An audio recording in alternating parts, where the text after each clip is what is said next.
damos gracias, Señor, por darnos esta gran bendición de alabar tu santo nombre y de, Señor mi Dios, depositar toda nuestra fe y toda nuestra confianza en usted, Señor.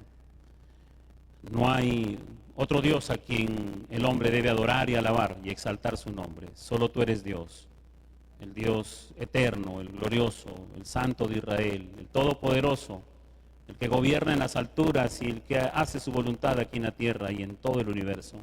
Es usted, Señor, el que sostiene el mundo con la palma de sus manos y el que cuida a su pueblo como la niña de sus ojos. Gracias, Señor, mi Dios. Oramos por nuestra nación, oramos por nuestro Perú, por este suelo donde usted nos ha hecho nacer, Señor. Oramos por todos los habitantes, de norte a sur, de este a oeste, de la costa, la sierra y la selva. Señor mi Dios, te pedimos que guardes y cuides a toda nuestra nación. Estamos en este aniversario de bicentenario, pero la realidad es muy diferente, Señor, pero dejamos nuestra patria en tus manos. Señor, tú eres la autoridad sobre todo gobernante, y oramos por nuestros niños, por nuestros jóvenes, para que, Señor mi Dios, en lo que corresponde a nosotros como padre de familia, guardar y cuidarlos. Muchas gracias, Señor mi Dios, en el nombre de Jesús. Amén y amén. Muy bien, hermanos. Vamos a tener este tiempo de exponer su palabra. La semana pasada estuvimos viendo un tema llamado Confiando en Dios, ¿verdad? No temas, confía en Dios. Y hoy vamos a darle continuidad a ese tema porque hay algunos aspectos que quisiera volver a retomar. Entonces, para que nuestra fe esté firme, para que nuestro corazón esté confiado en este inicio de año y por lo que tenga que venir. Vivimos en una sociedad que a lo malo llama bueno y a lo bueno llama malo, ¿sí? Y que está llegando a los niveles más bajos nunca antes visto de corrupción moral y de legalizar la inmoralidad. Esos son los tiempos que nos ha tocado a nosotros experimentar y vivir. El año pasado, el 2020, nuestro vecino, país de Argentina, cerró el año en medio de efusivas manifestaciones por la aprobación de la ley del aborto por parte del Senado argentino. Un país que hacía 10 años atrás este Senado mismo había desestimado esta ley. Pero los planes y las agendas liberales han continuado toda una década hasta lograr su objetivo y así cerró el año 2020 Argentina proclamando esta ley. Un país que en el año 2010, el 14 de julio del año 2010, fue el primer país latinoamericano y el 10º país en el mundo entero en aprobar la ley del matrimonio igualitario. Entonces, de esta manera es como podemos tomar una referencia de cómo cerró el mundo el año 2020, tomando una referencia de Argentina. La ministra de Espacio Público e Higiene Urbana de Argentina, Clara Mucio, cuando celebraron estos 10 años de esta ley de matrimonio igualitario entre personas del mismo sexo, escuche lo que ella dijo: es un hito en nuestra historia que nos convirtió en una sociedad más inclusiva, más abierta e igualitaria, ¿no? Fueron sus palabras entonces en ese momento que celebraban estos 10 años. Esto fue en julio del año pasado. Así es que estos términos, nosotros tenemos que ponerle mucha atención. Términos como abierta, inclusiva, igualitaria. Cuando usted escucha estos términos de parte de los gobernantes de una nación, del presidente de una nación, entonces tiene que ponerse alerta y tiene que identificarlos, que esto corresponde a una agenda globalista que lo que busca es traer más y más corrupción moral y destruir el matrimonio, la familia, la infancia, la educación de los niños, los adolescentes, los jóvenes. Así es que cuando usted escuche eso, ponga mucha atención. Estamos nosotros los peruanos a puertas de una elección en abril. Entonces nosotros somos responsables de nuestro voto. Tenemos que tomar mayor conciencia sobre este asunto. Entonces, si su candidato tiene este lenguaje, usted ya sabe entonces qué es lo que viene detrás. Yo no estoy aquí para decirle por qué partido votar, pero sí para advertirles algunas cosas, ¿sí? Así es que así comenzó este lenguaje y así es como Argentina tomó ventaja, porque dice que se convirtieron en una sociedad inclusiva y realmente no es una conversión para bien, sino es una conversión para mal. Dieron un paso, sí, eso quiere decir progresista, un país progresista. Cuando usted escucha un término progresista también tiene que ponerle mucha atención, ¿ok? El 2021, ¿cómo abre el año 2021? Ya no mirando hacia el sur, sino hacia el norte, Estados Unidos. Estados Unidos inicia un año 2021 en medio de unas protestas confusas, tomando el Capitolio y oficializando un fraude electoral en una potencia mundial como es Estados Unidos. Si esto sucede en una potencia mundial, ¿qué pueden esperar a países como los nuestros? Si el señor Donald Trump, con toda su influencia política e influencia de amistades y poder económico también, no ha podido contra toda esta coalición globalista, imagínense entonces ustedes lo que va a suceder, ¿sí? Ahora va a asumir la administración el señor Biden, y él va a asumir una administración en el poder de esta nación para implementar esta agenda globalista que traerá grandes repercusiones en su nación y en nosotros, todos los países que estamos aquí del norte de Sudamérica. Por lo tanto, no nos esperan buenas noticias en el futuro, ¿ya? Así es que tenemos que preguntarnos, hacernos algunas preguntas. ¿Qué futuro nos espera a nosotros que todavía tenemos y que el Señor nos va a permitir de repente un tiempo más de vida aquí? ¿Qué futuro le espera a nuestros hijos y a nuestros nietos? ¿Qué futuro le espera a nuestra siguiente generación? ¿Sí? Y también como iglesia, ¿qué mensaje podemos entregarle a estos habitantes del mundo actual y del mundo entero? ¿Tendrá la iglesia algún mensaje para este tiempo? Así como nosotros nos preocupamos como padres por el futuro de nuestros hijos, y cuando van siendo adolescentes nos preocupamos más porque tiene que terminar el colegio, si no, no va a poder tener ni siquiera una carrera técnica que por lo menos tenga algo con qué defenderse, ¿no?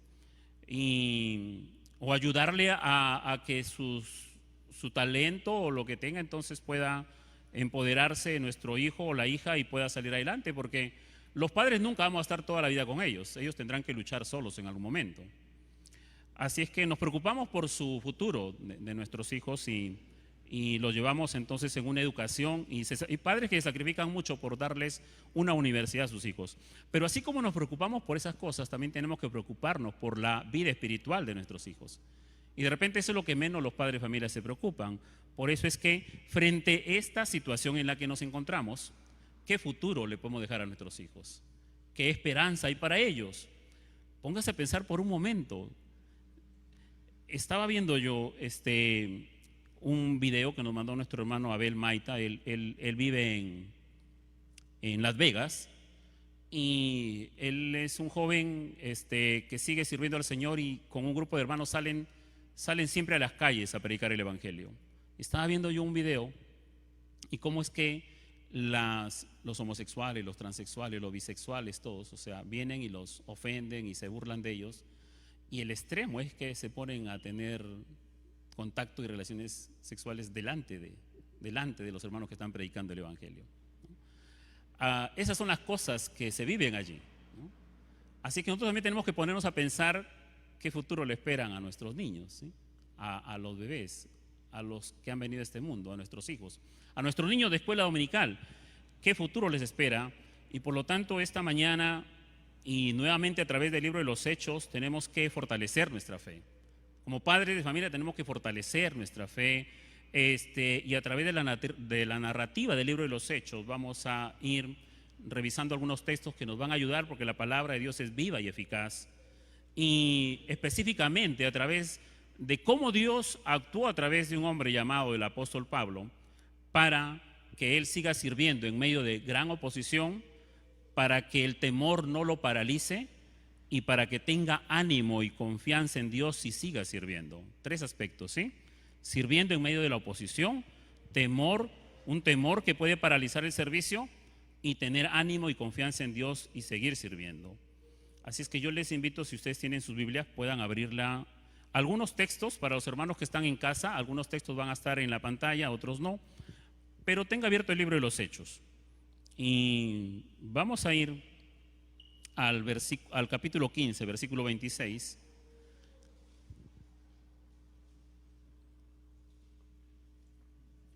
Dice así el libro de los Hechos, capítulo 15, versículo 25 y 26, dice: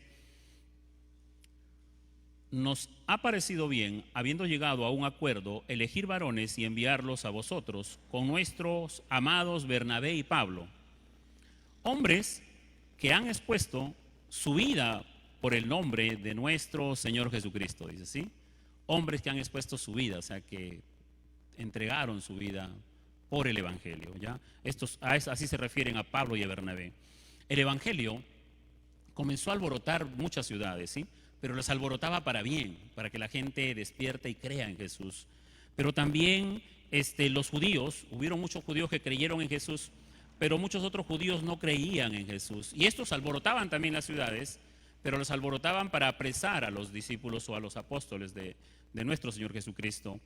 Y mientras estaban en una ciudad, ellos se agrupaban y decían cosas falsas, y Pablo y Bernabé en este caso tenían que salir de esa ciudad y llegaron a otra ciudad llamada Berea, y estos judíos hasta allá los persiguieron y alborotaron también esa ciudad, y también entonces estuvieron ahí y los apóstoles tenían oposición.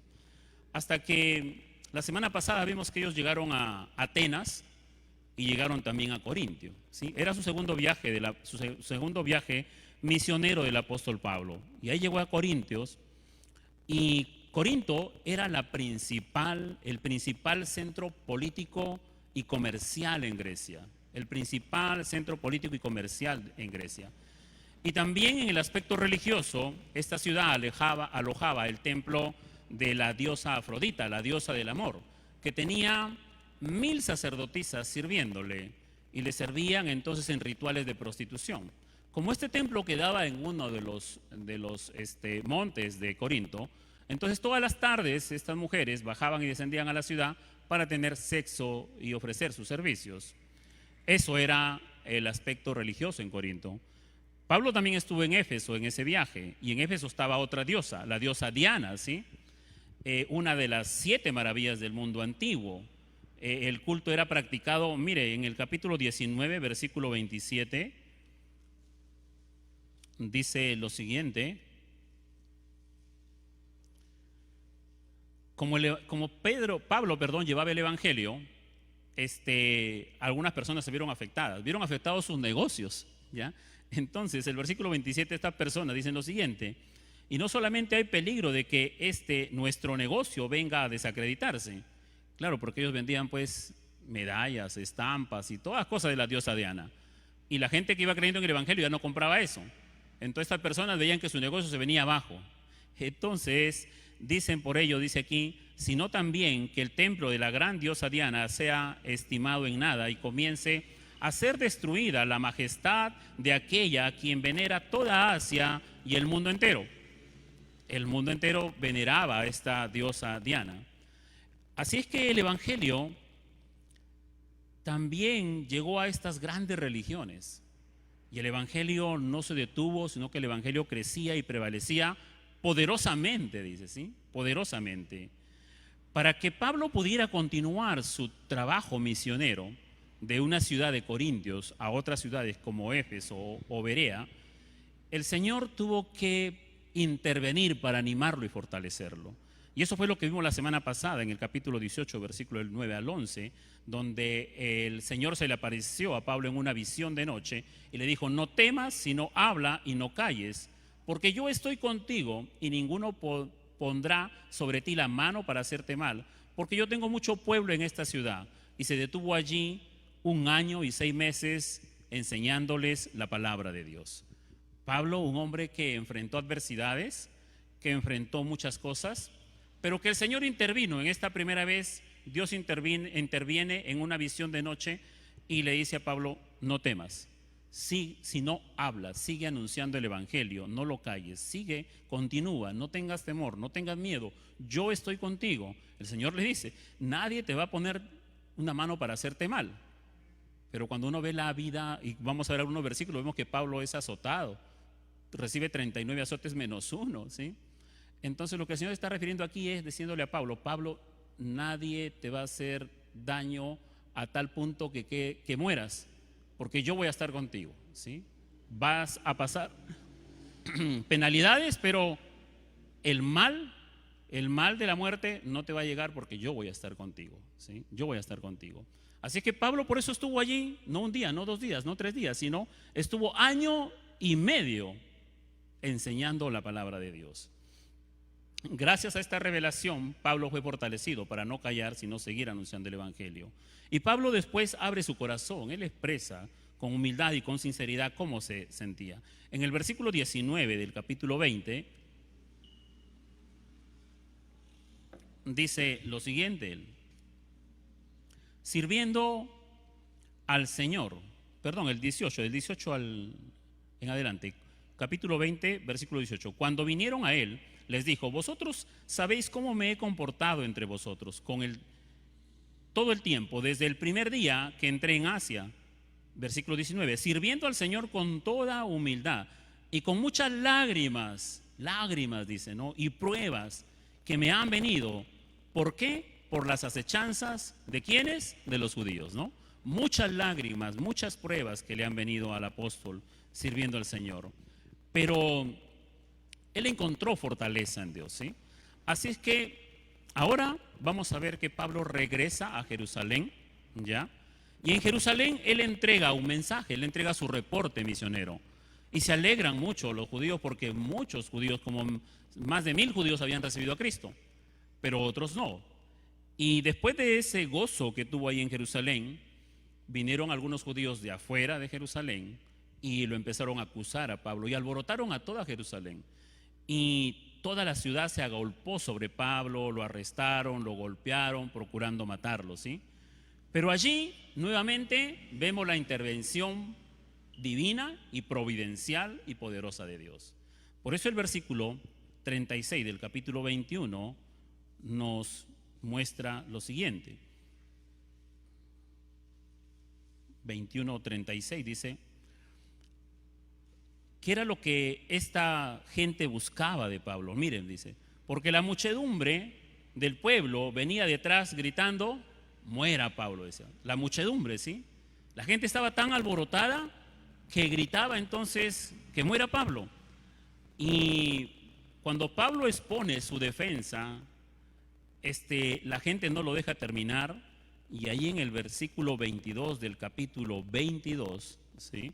Para ver cómo era esa experiencia, dice: y le oyeron hasta esta palabra, entonces alzaron la voz diciendo: quita de la tierra a tal hombre, porque no conviene no conviene que viva, dice. O sea, para los judíos, los judaizantes, para ellos no les convenía que Pablo siguiese predicando de Jesucristo. Y ellos querían que el tribuno le dé muerte a Pablo, porque para ellos no les convenía que siguiera viviendo. Y gritaban que muera. Pero ahí es donde vemos que esta turba no se queda tranquila, sino que en el capítulo 23, versículo 10, dice: y habiendo grande disensión, el tribuno, teniendo temor de que Pablo fuese despedazado, dice, por ellos, mandó que bajasen soldados y le arrebatasen de en medio de ellos y le llevasen a la fortaleza. O sea, lo tenían ahí, prácticamente lo iban a matar a Pablo, ¿sí? Estaban entonces, era tan extremo que la narración entonces bíblica, inspirada por el Espíritu Santo, dice que estaban ahí casi que ya lo iban a despedazar. En ese momento extremo es cuando Dios interviene de una manera providencial, usando al tribuno y usando a la guardia romana para ir hasta allá y arrebatar a Pablo de esa trifulca y sacarlo de ahí y ponerlo a salvo.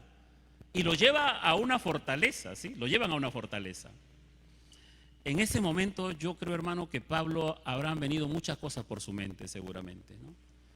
Él le servía a Dios, él le servía al Evangelio y le compartía a sus compatriotas, a los judíos, les compartía de que todas las promesas de los profetas y de Moisés entonces se habían cumplido en Jesucristo y que ahora había que creer en Jesús, porque Él es el camino, la verdad y la vida, ya no la ley, ¿sí? Entonces, y en lugar de sus compatriotas de recibir este mensaje, los compatriotas que también conocían su herencia, conocían esas promesas, lo negaban y en lugar de recibirlo entonces más bien injuriaban contra Pablo, maquinaban, lo golpeaban, lo azotaban.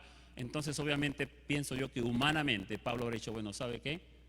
Entonces yo hasta aquí termino, aquí termina mi ministerio, yo me quedo tranquilo en mi casa, no me hago problemas, ya les prediqué, ya es su problema si ellos creen o no creen en Jesús, o si siguen creyendo en la ley, en los sacrificios y en las fiestas, como medios de obras para salvarse, cuando ahora la salvación es por gracia en la persona de Jesús. Entonces ya ellos verán, yo me quedo tranquilo. Seguramente pasaron muchas cosas mientras él estaba en la fortaleza en esa noche. Y para que él tuviese claro su ministerio, el Señor, dice el versículo 11, a la noche siguiente se le presentó el Señor y le dijo, ten ánimo, Pablo, pues como has testificado de mí en Jerusalén, así es necesario que testifiques también en Roma, ¿sí? Entonces el Señor interviene y lo anima a Pablo, lo anima, lo fortalece y le dice, Pablo, muy bien, siervo mío, ya has predicado en Jerusalén, suficiente, así es que ve a casa, descansa, tranquilo. No, no le dice eso, ¿sí? Le dice, ten ánimo, pues como has testificado. ¿Y cómo había testificado? Había testificado acerca de Jesucristo. ¿Y cuál fue el resultado? Casi lo despedazan. Y ahora el Señor dice, así como has hecho aquí en Jerusalén, ahora te toca ir a Roma, Pablo. Es necesario que vayas a Roma.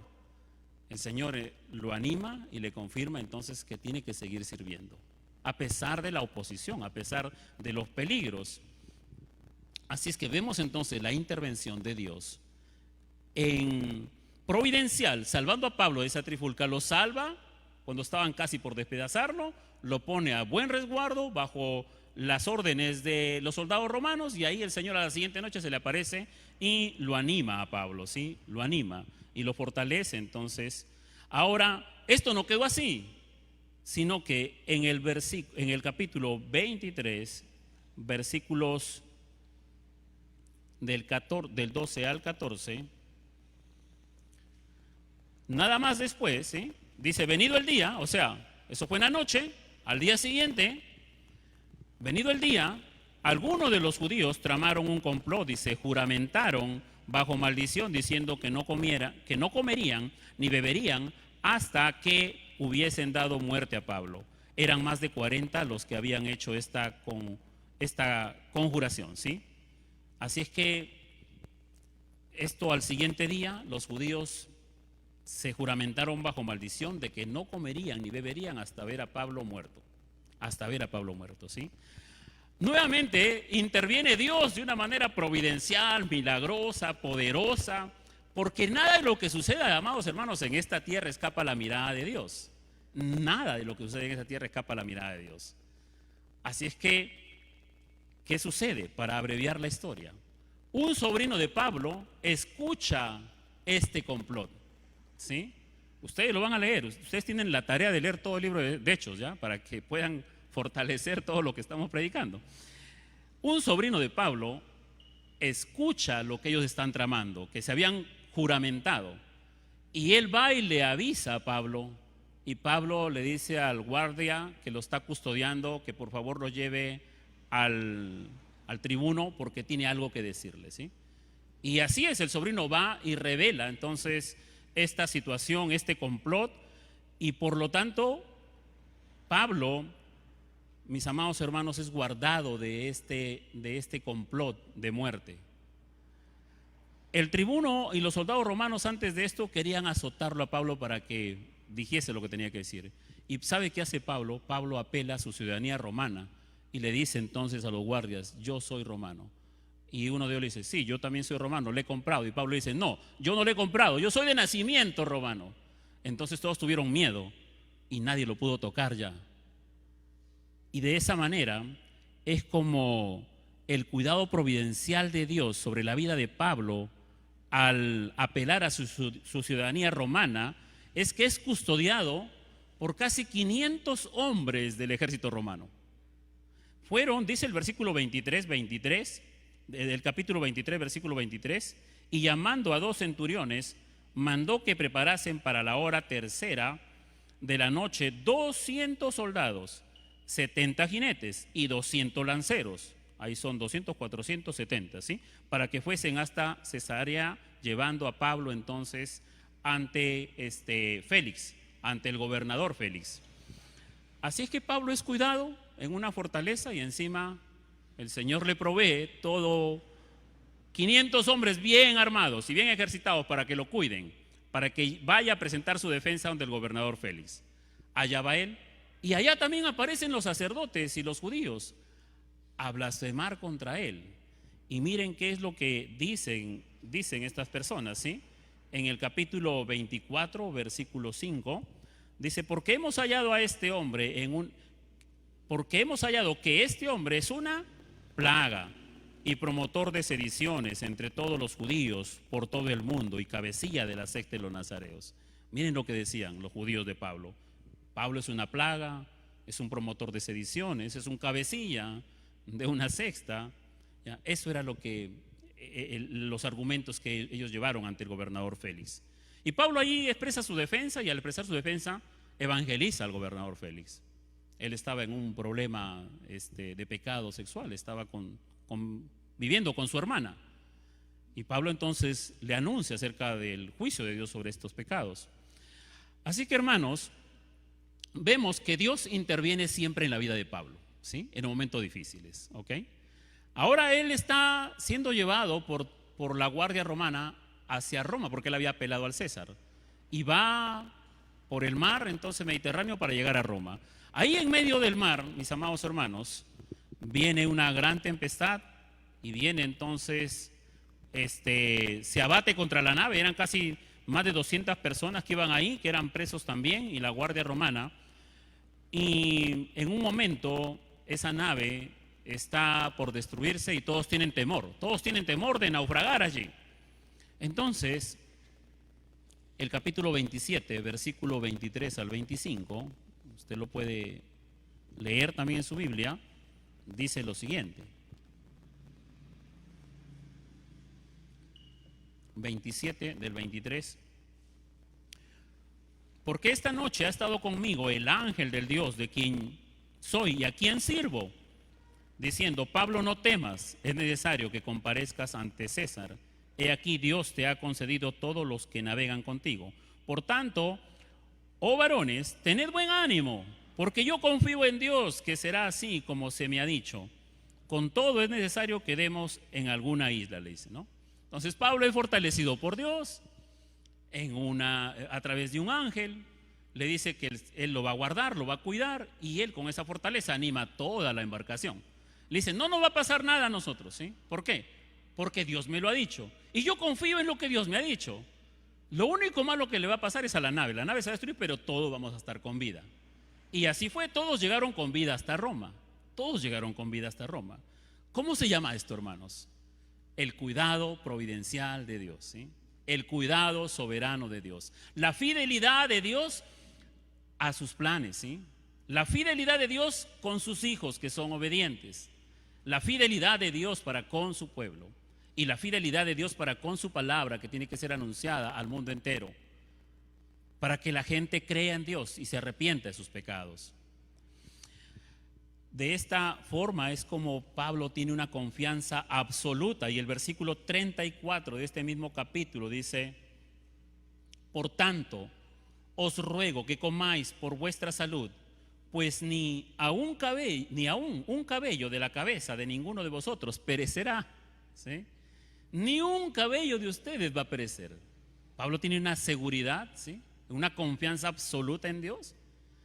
Y cuando llegan a una isla, en esa isla Pablo es picado por una víbora. Y él se sacude y entonces, y la gente esperaba que Pablo cayese muerto.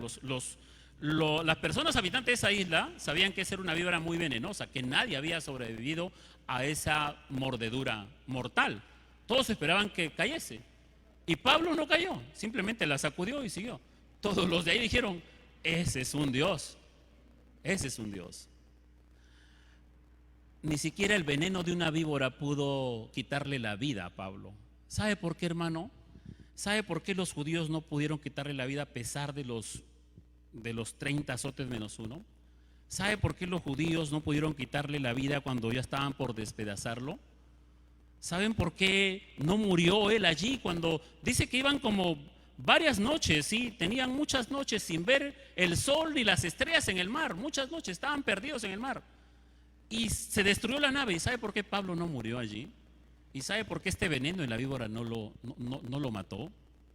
Porque no era el tiempo de la muerte de Pablo. No era ni antes ni después su partida.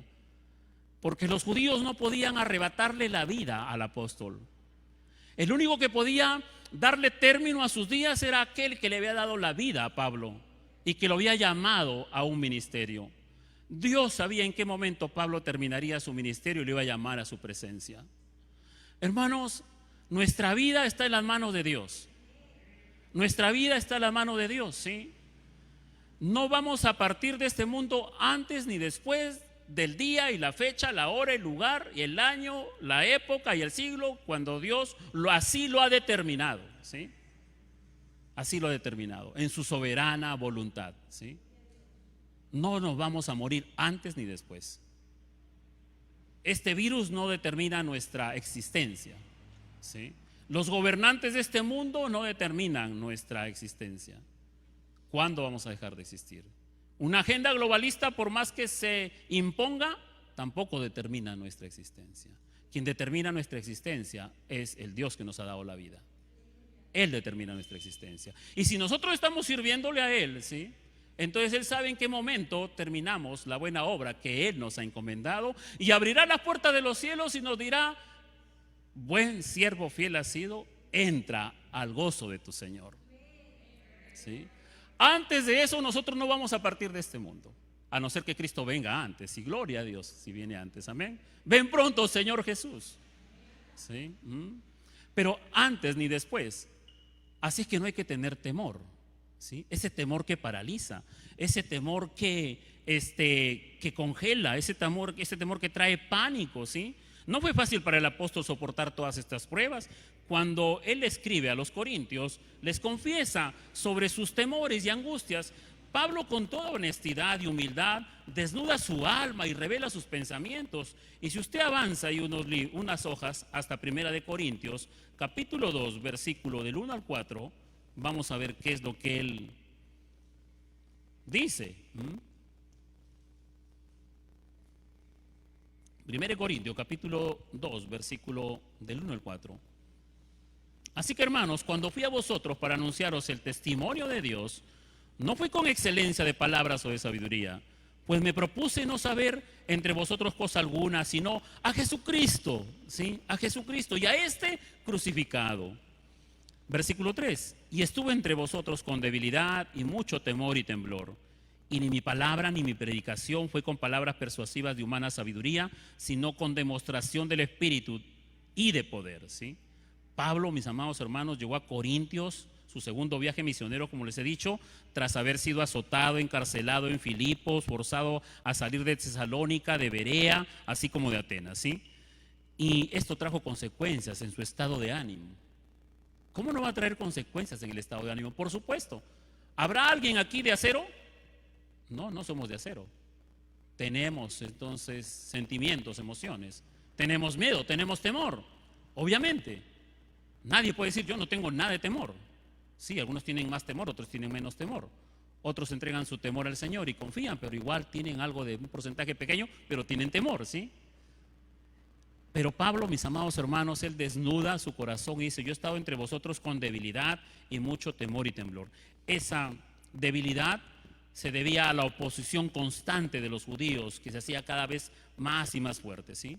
Entonces, siervos como Pablo necesitaron ser animados, así como también fue animado Moisés, fue animado Josué, fue animado Isaías, fue animado Jeremías, cuando habían tiempos de gran oposición a la palabra de Dios. La debilidad, ¿sí?, que habla Pablo aquí, es una carencia de fuerza, de energía, a tal punto que enferma a la persona. La carencia de la fuerza le produce a la persona incapacidad para producir resultados, ¿sí o no? Cuando estamos débiles, animados, no queremos trabajar, no queremos hacer las cosas de la casa, entonces nos vemos sin fuerzas y de repente hasta abandonados en una cama. Esa es la debilidad a la que Pablo aquí se refiere, ¿sí? Pablo experimentaba que su servicio, su esfuerzo, su predicación, sus viajes, la inversión de su tiempo, su energía, su vida, ¿sí?, y tanta oposición por parte de sus compatriotas no estaba dando los resultados que debería de dar. Y por eso se vino abajo, se debilitó en un momento, tuvo temor. Los efectos del temor que se hicieron constantes en el corazón, el temor y el miedo y el pánico acompañaron también al apóstol Pablo en un momento de su ministerio. Ese miedo que es usado a veces por Satanás para que hacerlo al hombre un servidor suyo.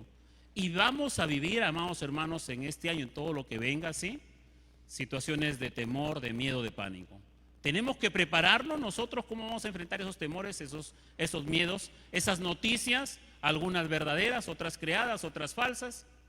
Entonces tenemos que preparar nuestro corazón. Usted tiene, hermano y hermana, que proponerse hacer algo en este año, ¿sí? Confiar más en Dios. Tenemos hijos, pequeños, grandes, adultos, jóvenes, no lo sé, nietos, ¿sí? Pero si hay un padre y una madre temerosa, hijos e hijas temerosos también. Pero si hay un padre y una madre fortalecidos en el Señor, los hijos también van a estar fortalecidos en la casa. Y los nietos también. Padres temerosos, hijos temerosos. Padres fortalecidos, hijos fortalecidos. Amén. Así que hay momentos, sí, en nuestra vida de debilidad, de temor, ¿sí?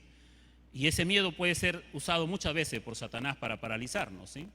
El temor es un sentimiento que embarga, que puede embargar a una persona y paralizarla, pero en el estado para los creyentes, ¿sí?, es un sentimiento que embarga a un creyente para que no dé testimonio de Jesucristo. Es un sentimiento que embarga a un creyente para que no dé testimonio de Jesucristo. Por eso es que el Señor, en su infinita sabiduría, le dice a Pablo: Pablo, no temas, no calles, sigue hablando, porque el temor iba a paralizar en que él siga dando testimonio de Jesús, ¿sí? El temor es lo que en el tiempo de aflicción impide a un creyente proclamar quién es, ¿sí?, y a quién sirve, ¿sí? ¿Quiénes somos? Hijos de Dios. ¿A quién servimos? A Jesucristo. El phobos es la palabra de temor, ¿sí?, que va a destruir el denuedo, la valentía, que son esenciales para compartir el evangelio en medio de tiempos de aflicción, hermanos, ¿sí? Este sentir no es algo avergonzante, no tenemos que sentir vergüenza de eso, pero puede llegar a ser grave si logra impedir que el creyente cumpla con su deber de anunciar el evangelio.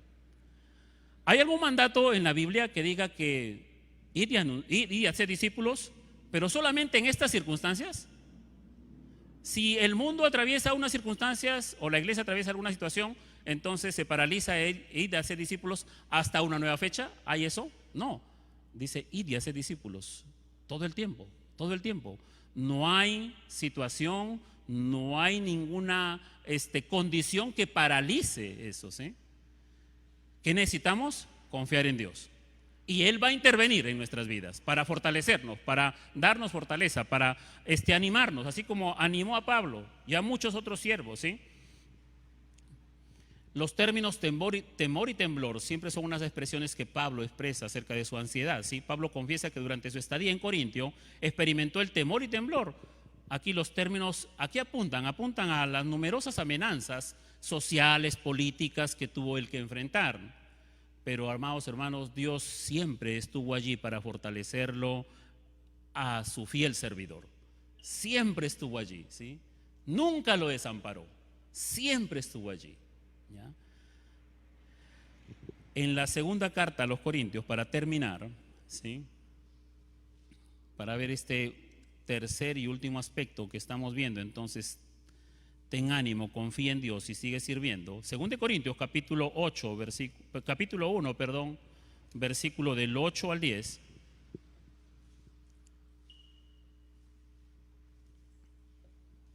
Porque, hermanos, no queremos que ignoréis acerca de nuestra tribulación, que nos sobrevino en Asia, pues fuimos abrumados sobremanera, más allá de nuestras fuerzas, de tal modo que aún perdimos la esperanza de conservar la vida. Miren, a este extremo. Estuvieron muy abrumados, fue tanta la oposición, fue tanta los azotes y los castigos que laceraban el cuerpo de Pablo que ya había perdido prácticamente la vida. Una vez lo apedrearon y lo dejaron allí y todos lo miraron y dijeron, ya está muerto, ya dejémoslo ahí. Pero estaba muerto para ellos, pero no para Dios. Se levantó Pablo de allí y continuó sirviendo, ¿sí? Así es que Pablo se refiere aquí diciendo que más allá de sus fuerzas, de tal modo que aún perdimos la esperanza de conservar la vida. Versículo 9 dice, pero tuvimos en nosotros mismos sentencia de muerte. ¿Pero para qué? Para que no confiásemos en nosotros mismos, sino en Dios que resucita a los muertos, ¿sí? El cual nos libró y nos libra, y en quien esperamos que aún nos librará de tan grande muerte. Nos librará de tan grande muerte, ¿sí? Entonces Pablo tuvo muchas tribulaciones, una presión aplastante que experimentó en su vida y en su ministerio, experiencias que trataron de debilitarlo, trataron de restringirlo, de atemorizarlo o confinar su ministerio y hasta eliminar su propia vida, ¿sí? Abrumado a tal punto de que no podía conservar su vida y lo único que él esperaba era una sentencia de muerte. Pero no tenía que ser ni en el tiempo de los judíos, ni los sacerdotes, ni los romanos, ni en el tiempo de Pablo. El tiempo de su partida estaba en la mano de Dios. No era antes ni después. Pero ¿sabe por qué Dios permitió todas estas cosas en la vida de Pablo? Para que él deje de confiar en sí mismo, deje de confiar en sus capacidades, en su conocimiento, ¿sí? Deje de confiar en él, deje de confiar su vida en él, ¿sí? Y más bien deposite toda su confianza en Dios. Por eso el Señor le permitió experimentar todas estas cosas, hermanos, ¿sí? Estas cosas que nosotros estamos experimentando desde el año pasado y vamos a experimentarlas este año, y todo lo que venga de todo esto, ¿sí? ¿Para qué va a servir? ¿Para quejarnos? ¿Para tener temor?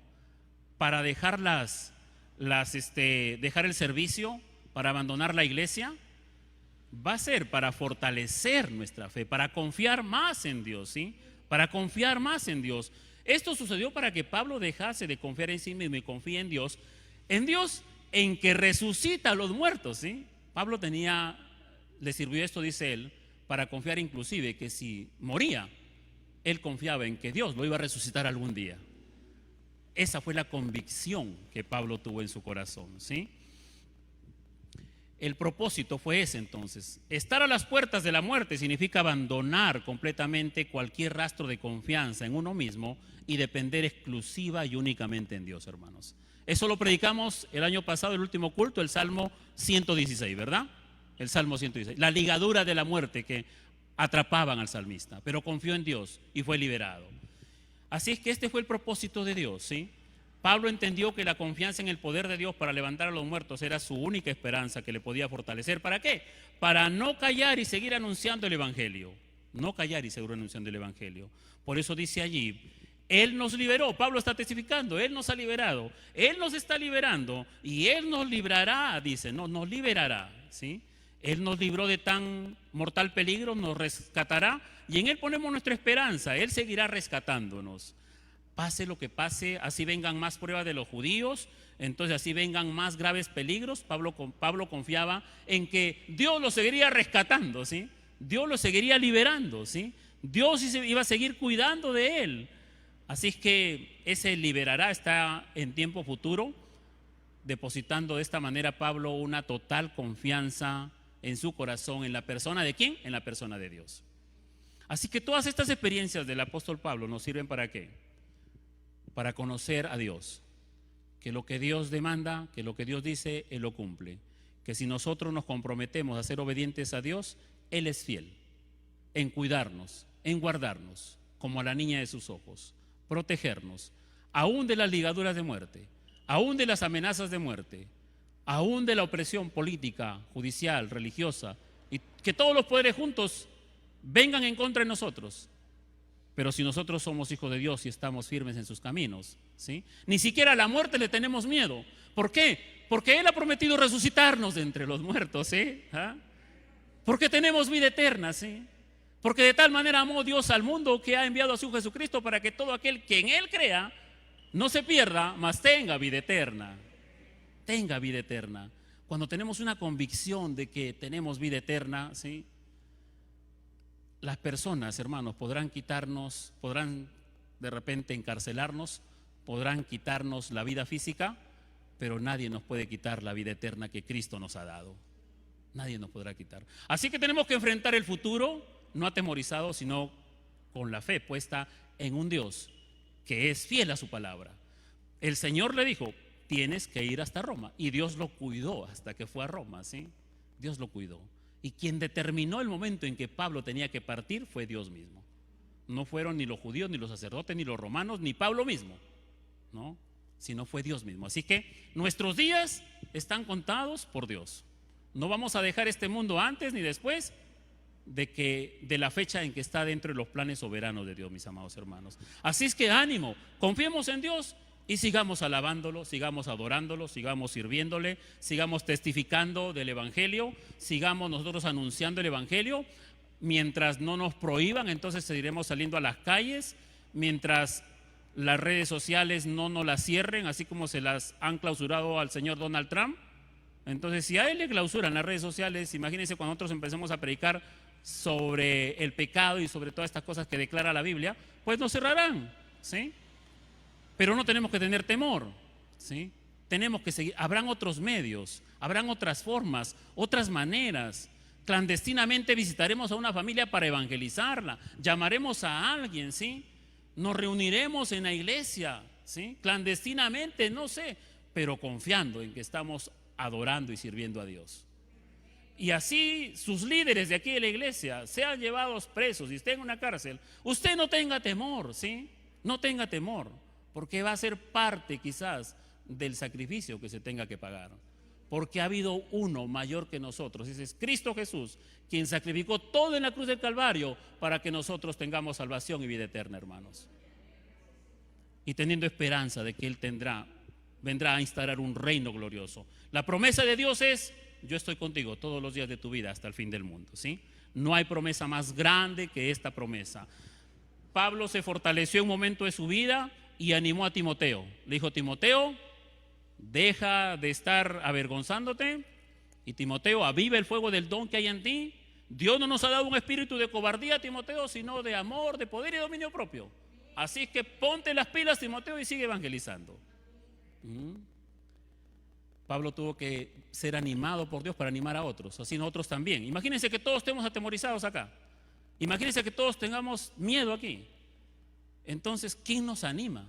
Uno de nosotros, hermanos. Si en el momento yo estoy en una situación de así, yo le pido por favor que usted me anime a mí, ¿sí? Tenemos que buscar del Señor para animarnos unos a otros, ¿sí? Animarnos unos a otros a no tener temor y a seguir sirviéndole al Señor. Estos años vienen tiempos de que mucha gente va a tener temor, la gente va a estar atemorizada, va a tener miedo, no va a saber para dónde ir, si para el norte, para el sur, quedarse acá. Va a haber un temor que va a invadir los corazones.